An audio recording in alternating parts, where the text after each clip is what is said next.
Welcome back to Cash Flow. Well, as Bangkok braces for more flooding, some drivers are taking precautions to ensure their cars remain dry. They're using the city's elevated highways to park their vehicles, saying they're not sure how bad the situation will get.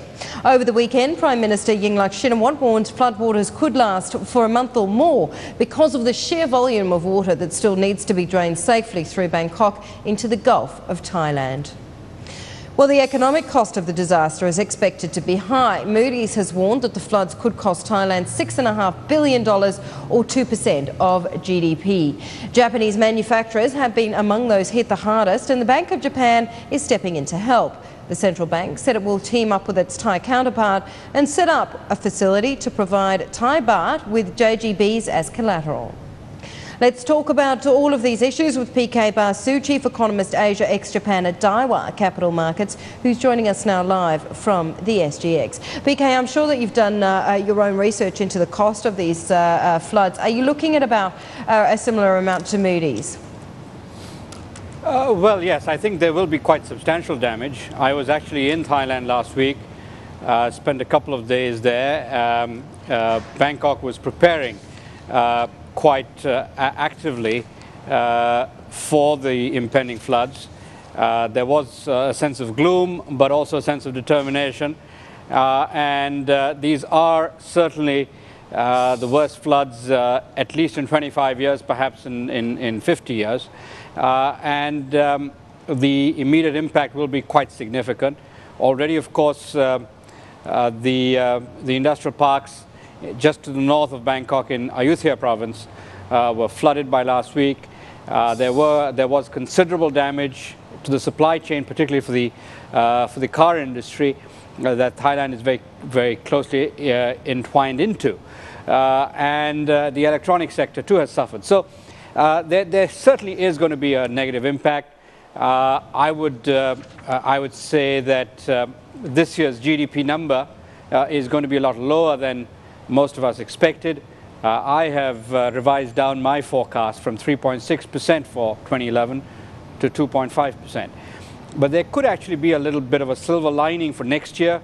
You typically do find that agricultural output rebounds quite strongly in the periods immediately after a flood. That's in fact one of the verities of agriculture throughout history, right from the Nile Valley down in ancient times. You see that experience actually in previous floods in Thailand as well.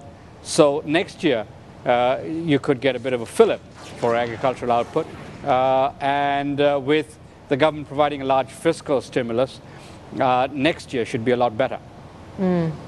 Will we get more foreign inflows then into the country? Because of course we know that there's been significant foreign outflows in terms of market cap from Thailand over the last couple of months as the global uncertainty has really continued to impact investor sentiment. With this, I guess, rebuild, if you like, that you're talking about, really providing a fillip to the economy, will we get more foreign inflows? Yes, of course. I mean, that, the outflows have been linked to global uncertainty and risk aversion, and of course Thailand isn't alone in seeing those sorts of outflows. In the period after there is some sort of resolution in Europe, a credible resolution, not just any resolution, we should begin to see renewed inflows into emerging markets, including Thailand. So I don't think that is a factor that is unique to Thailand. Thailand will receive inflows in conjunction with other emerging markets. In terms of the economy, I think the fact that a fiscal stimulus was already on its way and is going to be even larger now does distinguish Thailand somewhat from the rest of the emerging market universe. There will be a stronger boost to the economy anyway from that fiscal stimulus. Okay. All right, PK, really good to have you with us today. Thank you so much for joining us. Certainly is a lot going on in the region. PK Basu, Chief Economist Asia ex-Japan at Daiwa Capital Markets with us there.